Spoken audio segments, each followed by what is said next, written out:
The cowboy woke up to the smell of coffee and the sight of a woman standing in his kitchen wearing his shirt.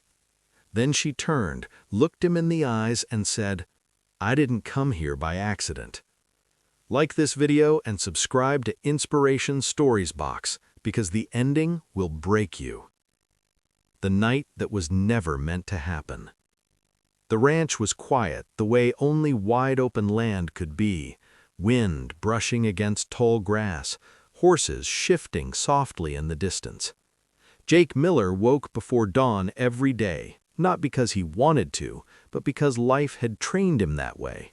Single dad, ranch hand, cowboy, that was his world.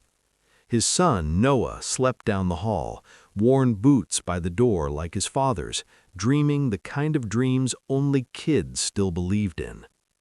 The night before had been chaos. A storm had rolled in fast, ripping through the plains like it had a grudge. Jake had been closing the barn when he saw headlights swerving near the dirt road. A luxury SUV, completely out of place, stalled and smoking. Inside was a woman, shaken, alone. "I just need a phone," she'd said, rain plastering her hair to her face. Jake hadn't known then that she was Claire Vaughn, CEO of one of the largest companies in the country. He only saw someone stranded, scared, and soaked to the bone. He'd given her shelter, a spare room, a dry towel, one of his old shirts so she wouldn't freeze. Nothing more.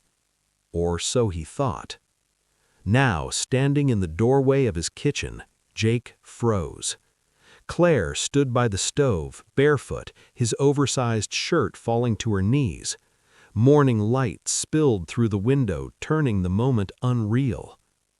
"I hope this is okay," she said quietly. "I couldn't sleep." Jake swallowed hard. "Yeah, it's fine." But his chest felt tight. This wasn't how his life worked. No strangers, no complications, especially not women who looked like they belonged in boardrooms, not barns. They sat at the table, coffee between them, silence heavier than the storm had been. Then Claire spoke. "I recognize this place," she said softly. Jake frowned. "You've never been here." She shook her head. "Not recently." Something in her voice made his pulse quicken. She looked at the framed photo on the wall, Jake, younger, smiling beside a woman with gentle eyes, holding a baby boy. Her breath caught. "Emily," Claire whispered. Jake's jaw tightened. "How do you know her name?" Claire's hands trembled. "Because she was my sister." The room spun. Jake stood abruptly, chair scraping the floor. "That's not funny." "I know," Claire said, tears forming. "That's why I drove all night when I found out where you lived."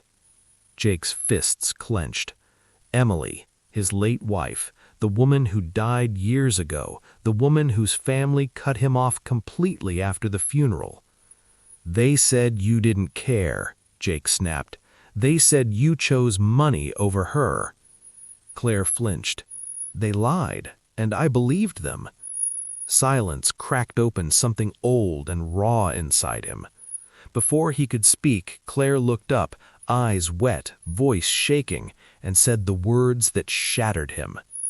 The words that broke the cowboy dad. "I was supposed to protect her," Claire said, "and I failed." Jake sank back into his chair. Claire told him everything. How she was young, ambitious, pressured by their powerful parents, how Emily had married Jake against the family's wishes, how letters were intercepted, calls blocked, lies planted. By the time Claire realized the truth, Emily was gone.